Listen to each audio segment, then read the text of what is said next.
కేటీఆర్ మాట్లాడిన దాని మీద మీకు సమాచారం కావాలా? క్రిషాంక్ పెట్టిన సోషల్ మీడియా సమాచారం కావాలా? ఇప్పుడు ఎవరు ఏది మాట్లాడితే అది కరెక్ట్ అనుకుంటే అది పొరపాటు. నాలుకకు నరలేని కదా. ఒకటి మీ ద్వారా ప్రెస్ మీట్లో వచ్చిన దానికి నిన్న ఈరోజు వచ్చిన దానికి మీ ద్వారా ప్రజలకు వెళ్ళాలని చెప్తా ఉన్నా. భారత రాజ్యాంగం ప్రకారం చట్టసభలు, పార్లమెంటు, శాసనసభ అంటే చట్టాలు చేసేటువంటి శాసనసభలు, రెండవది న్యాయ వ్యవస్థ, మూడవది ఎగ్జిక్యూటివ్ బాడీ కార్యనిర్వాహక వ్యవస్థ. రాజ్యాంగం ప్రకారం కార్యనిర్వాహక ఎగ్జిక్యూటివ్ బాడీ హెడ్ ఎవరు? రాష్ట్రంలో ఎగ్జిక్యూటివ్ హెడ్ ముఖ్యమంత్రి. సంబంధిత శాఖలకు మంత్రులు ఎగ్జిక్యూటివ్ హెడ్స్, వాళ్ళ కింద పనిచేసిన సెక్రటరీస్, వాళ్ళకి సపోర్టింగ్ స్టాఫ్. రైట్. ఇక్కడ ఒక అంశం చెప్తా మీకు. గత ప్రభుత్వ హయాంలో ఈ యొక్క లిక్కర్ బాటిల్స్ పైన ఉండేటువంటి క్యాప్ అనేటువంటి హోలోగ్రామ్స్ ఏవైతే ఉంటాయో అది 2013లో అంటే 21 ఆగస్టు 2013లో ఒక కంపెనీకి ఆ హోలోగ్రామ్స్ కాంట్రాక్ట్ ఇచ్చిండ్రు. 2014లో వచ్చినటువంటి టీఆర్ఎస్ ప్రభుత్వం 1వ తారీఖు జూలై 2014 నుంచి 2019 వరకు అదే కంపెనీకి అగ్రిమెంట్ చేసి కంటిన్యూ చేసిండ్రు. 2019లో అగ్రిమెంట్ టర్మ్ అయిపోయింది. ఆ తదనంతరం అంటే 2019 నుంచి 2023 ఈ ప్రభుత్వం వచ్చే నాటికి నామినేషన్ పైన ప్రతి సంవత్సరం ఎక్స్టెన్షన్ ఇచ్చుకుంటూ పోయిన టెండర్ పిలవకుండా. ఎప్పుడైతే నా దృష్టికి నేను మంత్రి అయిన తర్వాత నా దృష్టికి రాగానే 2 మాసాలకే అధికారుల సమీక్షలో స్పష్టంగా చెప్పిన నామినేషన్ ఎట్లా ఇస్తారు, అసలు వాళ్ళు ఎట్లా ఇచ్చిండ్రు, బుద్ధి ఉందా లేదా? 5 సంవత్సరాల పాటు నామినేషన్ ఇస్తారా? సంవత్సరానికి 40 కోట్ల రూపాయల కాంట్రాక్ట్, అది నామినేట్లు ఇస్తారు, ఎందుకు టెండర్ పిలవలేదు? సో కాబట్టి ఇమ్మీడియట్గా దానిపైన చర్యలు తీసుకోమని 2 సమీక్షలు చెప్పడం జరిగింది. సమీక్షల్లో చెప్పిన తర్వాత కూడా స్పందన లేని సందర్భంలో నేను మళ్ళీ రైటింగ్లో 13వ తారీఖు ఆగస్టు 2024 అంటే కరెక్ట్గా 1 సంవత్సరం 2 మాసాలు అవుతుంది లెటర్ పంపించినాం. తర్వాత 24 సెప్టెంబర్ 2024లో మళ్ళీ నోటు పంపించినాం ఎందుకు చేయట్లేదని. మళ్ళీ 27 సెప్టెంబర్ 2024లో మళ్ళీ కూడా నోటు పంపించినాం. అట్లాగే 17 అక్టోబర్ 2024లో మళ్ళీ కూడా వాళ్లకు నోటు పంపించి రిమైండర్ పంపించినాం. మళ్ళీ 9 డిసెంబర్ 2024లో కూడా పంపడం జరిగింది. అంటే ఏమని చెప్పినాం? ఏదైతే ప్రపంచంలో బెస్ట్ టెక్నాలజీ అవుతుందో ఆ టెక్నాలజీని ఐడెంటిఫై చేసి expression of interest, EOI expression of interest చేసి టెక్నాలజీ ఐడెంటిఫై చేసి ఆ టెక్నాలజీ ప్రకారం టెండర్ పిలవండి అన్నాం. దానికి సంబంధించి ఆ కమిటీ ఏర్పాటు చేయడం జరిగింది. ఆ కమిటీకి చైర్మన్గా ప్రిన్సిపల్ సెక్రటరీ రిజ్వీని ఏర్పాటు చేసినాం. అంటే దగ్గర దగ్గర ఆల్మోస్ట్ 1 సంవత్సరం 4 మాసాలు 3 మాసాలు అవుతా ఉంది. కమిటీ చేసిన తర్వాత కమిటీ మీటింగ్లో పెట్టలేవాడు, కాలయాపన చేసిండు. నా నోట్స్ రెగ్యులర్గా పోయిన తర్వాత 4-5 పర్యాలు రిమైండర్స్ నోట్స్ ఇచ్చిన తర్వాత అంటే ఆదేశాలు, మంత్రిగా నా బాధ్యత. ఆదేశాలు ఇచ్చిన తర్వాత వాళ్ళు స్పందించలే. చివరికి స్పందించి వాళ్ళు ఏదో ఎక్స్ప్రెషన్ ఆఫ్ ఇంట్రెస్ట్ ఒక టెండర్ పిలిచింది. ఆ టెండర్కు స్పందనగా సుమారుగా 23-4 అప్లికేషన్ వచ్చినాయి. వచ్చి కూడా సుమారుగా 4-5 మాసాల పైన దాటిపోయింది. 4-5 మాసాలు దాటిన తర్వాత కూడా వాళ్ళు ప్రజెంటేషన్ ఇవ్వాలా, వాళ్ళు ప్రజెంట్ టెక్నాలజీలో కంప్యూటర్ పెట్టి మా ఇది అని ఇవ్వాలా. ఇప్పటి వరకు ఆ కార్యక్రమం మొదలు పెట్టలే. అంటే ప్రభుత్వం అంటే మంత్రి అంటే ప్రభుత్వం, చట్టం ప్రకారం, యాక్ట్ ప్రకారం, రూల్స్ ప్రకారం డైరెక్షన్ ఇచ్చి ఆదేశాలు ఇచ్చిన తర్వాత స్పందించకపోయిన సందర్భంలో దీనివల్ల గతంలో మనం చూసినాం. గత ప్రభుత్వ హయాంలో ఈ హోలోగ్రామ్స్ అనేది కరెక్టా బోగసా అక్కడక్కడ దొంగతనం చాలా దొరుకుతా ఉన్నాయి.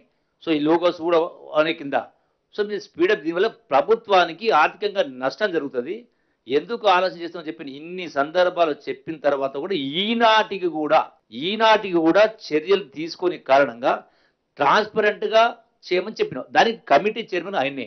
నేను అన్నారు కదా, కేటీఆర్ మాట్లాడుతూ ఇంకొకరు మాట్లాడుతూ అది నిజాయితీ గల అధికారి అని. మరి ఆ నిజాయితీ గల అధికారికే నేను ఇచ్చిన కదా చైర్మన్గా, అతను వద్దని చెప్పలేదు కదా, అతనే చేసిన కదా. అతను చేయమంటే అతను ఫైల్ పంపించి మళ్ళీ వేరే పని పంపిస్తే నువ్వే ఉండాలయ్యా బాబు, కమిటీ చైర్మన్ నువ్వే ఉండాలని చెప్పి అతనికి ఆ విధంగా ఇచ్చిన తర్వాత చేయలే. మరి చేయని సందర్భంలో నేను మొన్న 11 అక్టోబర్ చీఫ్ సెక్రటరీ గారికి లెటర్ పంపించినాం. దీంతో పాటుగా ఇదొక అంశం. అంటే విధులు నిర్వర్తించకపోవడము, నిర్లక్ష్యం చేయడము, అంటే ప్రభుత్వ విధి నిర్వహణకు అడ్డంకులు కల్పించే కార్యక్రమం. దీనిలో ఇది ఇది ఒక అంశం. రెండవది ఇంకొక అంశం కూడా, సెకండ్ ఇష్యూ కూడా ఏంటంటే, తర్వాత డిస్టిలరీకి సంబంధించి కూడా ప్రభుత్వం అంటే మంత్రికి రూల్స్ ప్రకారం, చట్టం ప్రకారం అధికారం. వాటికి సంబంధించి ఆ విధంగా డిస్టిలరీ ఫ్యాక్టరీ వచ్చినప్పుడు ఉద్యోగాలు వస్తాయి, తద్వారా ఆదాయం వస్తుంది. ఇవన్నీ కూడా జరిగినప్పుడు మరి ఎందుకు మీరు లేట్ చేస్తూ ఉన్నప్పుడు ఆయన ఏం చేసిండు, కేసీఆర్ గత ప్రభుత్వంలో కేసీఆర్ క్యాబినెట్కి పంపిండు, మీరు కూడా క్యాబినెట్కి పంపండి అని దానిపైన అధికారం రాసినప్పుడు ఆ గత ప్రభుత్వంలో కేసీఆర్ ఏం పంపిండో ఫైల్స్ పంపమని అడిగినాం. ఫైల్స్ ఏం రాసిండో, ఏం పంపిండో, కేసీఆర్ ఎట్లా పంపిండు, మరి రూల్స్కు వ్యతిరేకంగా ఎట్లా పంపిండు, ఏం చేసిండు, ఎందుకు పంపాల్సి వచ్చింది అంటే ఆ ఫైల్స్ కూడా రాలే, ఫైల్స్ కూడా పంపలే. ఈ రోజు దాకా పంపనప్పుడు మరి చీఫ్ సెక్రటరీ గారికి పంపడం జరిగింది. దానికి చీఫ్ సెక్రటరీ గారికి నోట్ ఇవ్వడం జరిగింది, మెన్షన్ చేయడం జరిగింది. మరి దానికి కూడా రియాక్ట్ కల. అట్లాగే ఇంకా కొన్ని విషయాలలో కూడా రాష్ట్ర ప్రభుత్వానికి బిస్లరీ కంపెనీస్ వాళ్ళు అప్లై చేసుకున్నప్పుడు వాళ్ళ యొక్క కంపెనీకి లీజ్ లైన్స్ ఉన్నప్పుడు లీజ్ లైన్స్ ఎక్స్టెండ్ చేస్తారు. లీజ్ లైన్స్ ఎక్స్టెండ్ చేసే రూల్ ఉంది, చెయ్యని కారణంగా ఒక్కటే కంపెనీ ద్వారా నెలకు 23 కోట్ల రూపాయలు, 10 మాసాలకు 230 కోట్ల రూపాయలు రాష్ట్ర ప్రభుత్వానికి నష్టం జరిగింది. అంటే చట్టానికి లేకుండా కూడా చట్టంలో లేనివేమో చేసిండ్రు, చట్టాలు ఉన్నవేమో చేయలేదు. అంటే దాని మూలంగా వీళ్ళపైన మరి ఈ విధంగా ప్రభుత్వ విధులను అడ్డుకునే కార్యక్రమం జరుగుతూ ఉంది, రాష్ట్రానికి నష్టం జరుగుతూ ఉందని చీఫ్ సెక్రటరీకి కంప్లైంట్ చేయడం జరిగింది. నేను నిన్న చేసింది కాదు, అది 11 అక్టోబర్ 2023. సో దానిపైన వాస్తవంగా దీనిపైన జరిగింది ఏంటి, మీరందరూ అనుకున్నట్టుగా ఏదో ఇది పంపినందుకే దీనికోసమే ఏదో ఆ ఉద్యోగం వదిలేసి వాలంటరీ రిటైర్మెంట్ తీసుకుని మీరు మాట్లాడుతూ ఉన్నారు. వాస్తవం తెలుసా, అతనికి ఏజీ హాస్పిటల్లో నెలకు 10 లక్షల రూపాయలు జీతం ఆఫర్ వచ్చింది. అంటే ఢిల్లీలో కొన్ని కంపెనీలో అది ప్రైవేట్గా ఎక్కువ శాలరీ వస్తాని కింద దానికోసమే వాలంటరీ పెట్టుకున్నాడు. ఆ విషయం నాకు తెలియదు. రెండవది ఇది వాస్తవం. మరి ఇది వాస్తవం, ఇటువంటి చాలా ఉన్నాయి, ఒకటి కాదు 10-20 ఉన్నాయి. అన్నప్పుడు ప్రభుత్వ పరంగా చట్టపరంగా ప్రభుత్వం ఆర్డర్స్ ఇచ్చినప్పుడు ప్రభుత్వానికి మేలు జరిగేది, ఉద్యోగాలు వచ్చేది, ఆదాయం వచ్చేది చేయనప్పుడు ఇది నేను ప్రశ్నించడం నాకు తప్పవుతుందా? ఆయన కమిటీ చైర్మన్ పెట్టడం నాకు తప్పవుతుందా? ఆయన సొంత జనరల్గా ఎవరి అవసరాలు వాళ్ళకుంటే సొంత అవసరం కోసం వేరే ఉద్యోగం చూసుకుంటున్నప్పుడు ఆయనకు ప్రైవేట్లో పెద్ద జీతం వచ్చే ఉద్యోగం వచ్చింది కాబట్టి ఆయన వాలంటీర్ పెట్టుకున్నాడు. దానికి దీనికి ముడిపెట్టే కార్యక్రమం చేసి ఇలా కేటీఆర్ మాట్లాడుతూ రకరకాల మాటలు మాట్లాడుతూ ఉన్నాడు. ఇది అసలు లిక్కర్ గురించి, అసలు దానికి సంబంధించి సంవత్సరానికి 40 కోట్ల కాంట్రాక్ట్. అది అసలు ఫైనలే చేయలే, అసలు టెండరే పిలువలే 2 స్టేజ్లో. దీనికి రాజకీయ రంగు పులిపేటువంటి కార్యక్రమం చేసి ముఖ్యమంత్రి గారి అల్లుడు పైన ఆరోపణలు, 500 కోట్ల ముడుపులని, కుటుంబం పైన బురదల్లి కార్యక్రమం చేయడం, అట్లాగే మా పిల్లగాని పైన నా కొడుకు కూడా తెలియదు కాంట్రాక్ట్ కోసం అని చెప్పని. కొద్దిగా బుద్ధి మతి శుద్ధి ఉందా? కడుపుకు అన్నం తింటున్నాడా, గడ్డి తింటున్నారా? నా చరిత్ర తెలియదా కేటీఆర్, నీకు తెలియదా? ఆనాడు తెలంగాణ ఉద్యమంలో సమైక్య రాష్ట్రంలో 3.5 ఏళ్ల మంత్రి పదవులు పెట్టుకొని ఎమ్మెల్యే పదవి రాజీనామా చేసి జైల్లో నుండి పాస్ చేసినాం. నేను ఓడిపోయిన తర్వాత నీవేమన్నా కేటీఆర్ నీకు జ్ఞాపకం ఉందా? నేను పదవుల కోసము డబ్బు కోసం ఆశపడేవాడిని అయితే నేను ఓడిపోయిన తర్వాత ఎవరన్నా కేటీఆర్ అన్నా మాకు బాధ అనిపిస్తుంది మీరు ఓడిపోవడం, మీకు ప్లానింగ్ బోర్డు వైస్ చైర్మన్ బాగుంటుంది, మీరు ఒక్కసారి కేసీఆర్ని అడగండి, క్యాబినెట్ ర్యాంకు పదవి మిగతా నేను చూసుకుంటూ ఉంటే నేనేమన్నా కేటీఆర్ నీకు గుండె మీద చేసుకొని చెప్పియాలా? నేను ఓడిపోయి పదవులు అడిగటోని కాదు. ఇది నేను మాట్లాడేది అబద్ధమా? అంటే మరి అసలు ఈ లిక్కర్ అయినా ఇంకోటైనా లిక్కర్ దందా అంటేనే కల్వకుంట్ల కుటుంబానికి పేటెంట్ రైట్, ఎందుకంటే బ్రాండ్ వాళ్ళది, బ్రాండ్ అంటేనే కల్వకుంట్ల కుటుంబం. అని మీరే కాకుండా ఒక ఆడబిడ్డ మీ సొంత చెల్లెలు ఢిల్లీ దాకా పోయి లిక్కర్ స్కామ్లు ఇరుక్కొని కోట్ల రూపాయలు దోపిడీ జరిగి వ్యవహారం చేస్తే మరి మీరు బీఆర్ఎస్ పార్టీనే తాకట్టు పెట్టి బీజేపీ కాళ్ళ మీద మోకరిల్లి మీరు చేసిన ప్రయత్నం తెలియదా? మీరు మా గురించి మాట్లాడతారా, దందాల గురించి మాట్లాడతారా? కనీసం ఇది ఒకటే కాదు, బడా పారిశ్రామికవేత్తలు రకరకాల. ఇంకొక మాట చెప్పాలంటే అసలు తెలంగాణ ఉద్యమ సందర్భంలో మీరు ఏముంటుంది, కేటీఆర్ అయినా కేసీఆర్ అయినా కవిత అయినా హరీష్ అయినా ఇంకోనెవరు సంతోష్ అయినా ఏముంటుంది, ₹1,00,000 కారు అమ్ముకున్నారు బిల్లులు కట్టలేక. చూపించాలనా? ఇక అవన్నీ వ్యక్తిగతంగా మాట్లాడితే బాగుంటుందని చెప్తలేను. కానీ మరి ఈ రోజు మీ పరిస్థితి ఏంది? ఈ రోజు మీ పరిస్థితి ఏంది? ఒక్కొక్కరు ₹1,000,00,000 పడగలు ఎత్తిండ్రు కదా. మీరు నన్ను మా ముఖ్యమంత్రి గారిని ఏలు పెట్టి చూపిస్తారా? అట్లా ఆశపడేటలో ఉంటే ఈనాటికి నేను 1,000 కోట్లు సంపాదిస్తుండే. నేను రాజశేఖర రెడ్డి క్యాబినెట్లో మంత్రిగా ఉన్నా, రోషయ్య గారి ప్రభుత్వంలో మంత్రిగా ఉన్నా, కిరణ్ కుమార్ రెడ్డి ప్రభుత్వంలో మంత్రిగా ఉన్నా. అరే నా డ్యూటీ నేను చేస్తే చేయకపోతే మీరు తప్పు పట్టాలి. చేస్తున్నప్పుడు ప్రభుత్వ విధులకు అడ్డం కలిగినప్పుడు పై అధికారికి మంత్రిగా నా బాధ్యత కూడా అతనిపై చర్యలు తీసుకోమని రాసినాం. నేను రాసినందుకే ఆయన పోయినట్టుగా ఇంకేదో మీరు మాట్లాడి మా కార్యక్రమం చేస్తే ఇది ఎంతవరకు సమంజసమవుతుంది? ఎట్లా ఏ లెక్క ప్రకారం కరెక్ట్ అవుతుంది? ఈ రోజున ప్రతి మనిషికి ఆత్మగౌరవం ఉంటుంది, ఆత్మగౌరవం ఉంటుంది. The first preference of mind, I care for my self respect. పోయేటప్పుడు ఏం కట్టుకపోం, వచ్చినప్పుడు రాలే. అంటే మీ రాజకీయ పబ్బం కోసం మీరు అడ్డదిడ్డంగా మాట్లాడే కార్యక్రమం చేస్తూ ఇలా మీరు ఎదుర్కొంటున్నారు సిబిఐ కేసులు, ఈడీ కేసులు అడ్డగోలిగా.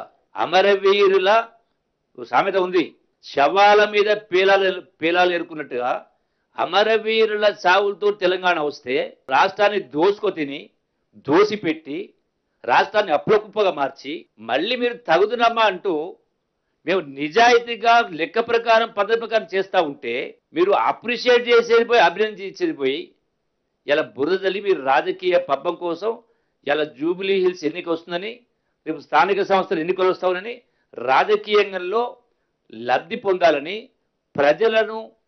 ప్రజలకు ఒక అపోహ సృష్టించాలని ఇలా బట్టగాల్సి మీదేసే కార్యక్రమం చేస్తూ ఉంటే మీరు ఇంకా కలలు కంటా ఉన్నారేమో. మీరు తలకిందులో తపస్సు చేసినా రేపు జరిపే జూబిలీ హిల్స్ ఎన్నికలైనా ఇంకోటైనా మీరు గెలిచే సమస్య కాదు. మళ్ళా మీకు పుట్టగతులు ఉండవు. ఇంకా మీరు ఏదో ఆశ పెట్టుకుంటా ఉన్నారు. మీరు ఇంకా పగటిగలు అంటా ఉన్నారు. ప్రతి దాన్ని కూడా తప్పు పట్టే కార్యక్రమం, అంటే మసిమూసి మారే కార్యక్రమం. ఉదాహరణకు నేను గతంలో ఆదిలాబాద్లో ఏం మాట్లాడినా, నేను మాట్లాడింది ఏంది, మీరు సోషల్ మీడియాలో మీరు ప్రెస్ మీట్ చెప్పింది ఏంది, నేను స్పష్టంగా చెప్పిన. ఆ రోజు చెప్పినా మళ్ళీ కూడా చెప్తున్నా. ఈరోజు మళ్ళీ కూడా చెప్తున్నా. నేను 7 పర్యాలు పోటీ చేసిన, ఏ రోజు కూడా నేను హామీలు ఇవ్వలేదు. అయినా నన్ను 6 పర్యాలు గెలిపించిండ్రని నేను మాట్లాడితే దీన్ని వదిలేసి వచ్చే 10 సంవత్సరాలకు కాంగ్రెస్ రాదంట, మంత్రి మాట్లాడినని ఇంత దిగజారు. దానిపై నేను ఛాలెంజ్ చేసిన, దానిపైన ఆ రోజు ఛాలెంజ్ చేసిన. ఏడుకొస్తారా బజార్కని 2 మైకులు పెట్టుకున్నా మొత్తం వీడియో క్లిప్ చూపించమని. అంటే అందుకే ఇట్లా ఈ విధంగా కేవలం ప్రజలు మభ్యపెట్టే కార్యక్రమం చేస్తూ మీరు బురదలేటువంటి కార్యక్రమం చేస్తూ ఉన్నారు. మీరే ఇలా పెట్టింది ఈ రోజున లిక్కర్ అంటేనే మీకు పేటెంట్. లిక్కరే కాదు, అవినీతి అంటే అడ్రస్ మీరే, దోపిడీ అంటే అడ్రస్ మీరే. రాష్ట్రాన్ని అలా అప్పులు కుప్ప చేసి మళ్ళీ ఉల్టా చోరు కోతవాళ్ళు అన్నట్టుగా మాట్లాడుతున్నారు. 100% వీటిపైన నేను కంపల్సరీగా ఖచ్చితంగా ఈ రోజున డెఫర్మేషన్ కేసు ఫైల్ చేస్తాను. వాడు ఎవడో పెట్టిండు, వాడు ట్విట్టర్ క్రిషాంక్ ఎవడో అంటే ఇంకోటి కానీ ఏమన్నట్టు టిల్ అంటారా. నువ్వు బాధ అనిపిస్తుంది. తప్పు చేసినాడు ఉమ్మిస్తే తుడిచేసి ఉంటారు కొందరు. బాధ అనిపిస్తుంది. లెక్క ప్రకారం నిజాయితీగా పనిచేసి చెయ్యని వాళ్ళని పని చేయించాలా. It's my duty, it's a rule, it's a act. దాన్ని ఎవరు వైలేట్ చేసినా డెఫినెట్గా చర్యలు తీసుకోవాలా. మరి వాస్తవం ఇదైతే ఆయన సొంతంగా ఎక్కువ జీతం వస్తుందని చెప్పని ఇతర రంగాల్లో ఉద్యోగాలు ఢిల్లీలో 2 వచ్చినాయట, హైదరాబాద్లో ఏజీలో కూడా ఆపరేషన్ తెలిసింది నాకు. దగ్గర 10 లక్షల పైన జీతం ఇస్తున్నారు. దానికోసం ఆయన పోతా ఉంటే వీళ్ళు ఏదో ఇబ్బంది పెడితే ఒక దిక్కు రేవంత్ రెడ్డి అల్లు కోసమని జూపల్లి కొడుకు కోసం చేస్తుంటే పోయినట్టుగా ఇంత దిగజాడు రాక ఇంత పనికవరం రాజేస్తుంటే ఇప్పటికైనా కనీసం కొద్దిగా మానవత్వం ఉండాలి, కొద్దిగా విలువలు ఉండాలి, నిజాయితీ మాట్లాడాలంటే కూడా ధైర్యం ఉండాలి. మీ ద్వారా మేము చెప్పించిన కర్మ మాకు పట్టలే, మా ఇంట వంట లేదు. సిగ్గు శర ఉండాలో మాట్లాడితే చెప్పాలంటే 100 ఉన్నాయి. అరే నేనే చెప్పిన ఆయన యొక్క వాలంటరీ రిటైర్మెంట్ యాక్సెప్ట్ చేయొద్దు నేనే రాసిన కదా. ఎవరో చెప్పడం ఏంది, నేనే చెప్పిన కదా.